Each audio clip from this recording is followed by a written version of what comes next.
Once the adrenaline kicks in, you are off.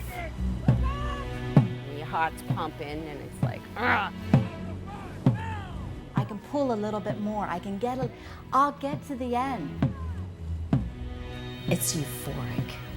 And I don't stop until I hear, "Let it ride."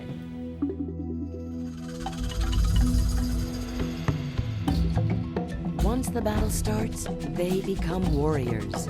Souls and bodies must join together, digging for strength to conquer one more time the dragon that almost took their lives, and ride the one that saved their souls.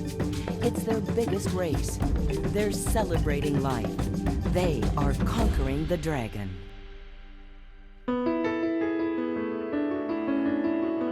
They are beating breast cancer. Now they're facing a new and exciting challenge, preparing for their biggest race ever. The Miami Breast Cancer Survivor Dragon Boat team, Save Our Sisters, has to be strong to handle the 500-meter course in Peterborough, Canada, against 74 other teams from around the world.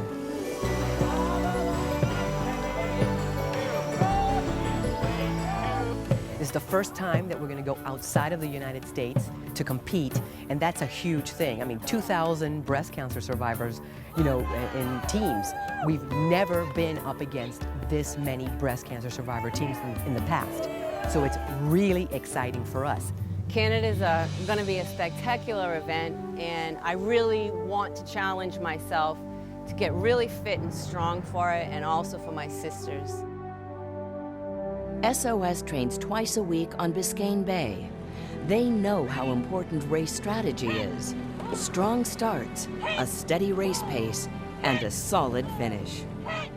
So we practice the starts because they're very important. You know, they say you lose the start, you lose the race.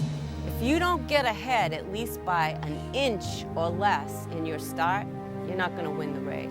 Bury the paddle, bury it. So it's important to know what cadence you're going to do, how the count goes, and that's why we practice that every time. Reach it out!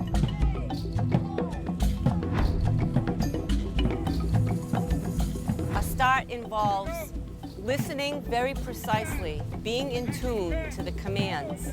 Paddles up.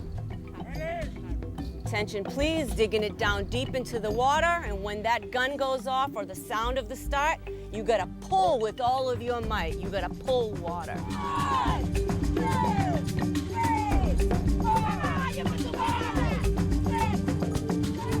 We pull with the whole body, and that's where the power comes in. We drive through the outside leg. We drive through the hip. We use our whole shoulder, our whole back by twisting and reaching and pulling. That's how we maximize the power. The strokers, rows 1 to 3, have a huge responsibility during a race. We have to mirror each other identically, and we are the ones who set the pace for the rest of the team. The people in the back of the boat have to watch the strokers' hands as they come up. And when they come up, the people in the back have to come up at the same time. We need to all be in sync.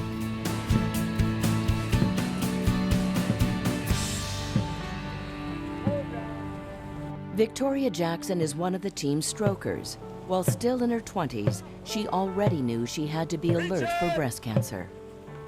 With my family history of having a mother that passed away at 56, my sister passing away at 36, that I had a good chance of getting breast cancer. So I educated myself and I stayed informed. I chose not to live with fear. I didn't need to feel like I had to get cancer. But it did prepare me when I did find this lump along the way. She found the lump while in the first week of walking in the 500-mile Way of St. James pilgrimage in Spain. Far from home and family, what went through her mind in making such a discovery? I went through a lot of different emotions. In the beginning, anger, screaming, yelling. I went through the feeling of fear. So many emotions that you go through when you hear those horrible words, but it wasn't confirmed that I had cancer yet. So when I finally got to Santiago, there's a huge cathedral there, and I just got on my knees and I said, "It's yours." I gave it all to God, and I really feel that I was carried through the whole thing. I think that the worst part of having cancer is those 3 words. It is cancer. That's the worst. Then the hell is deciding what to do.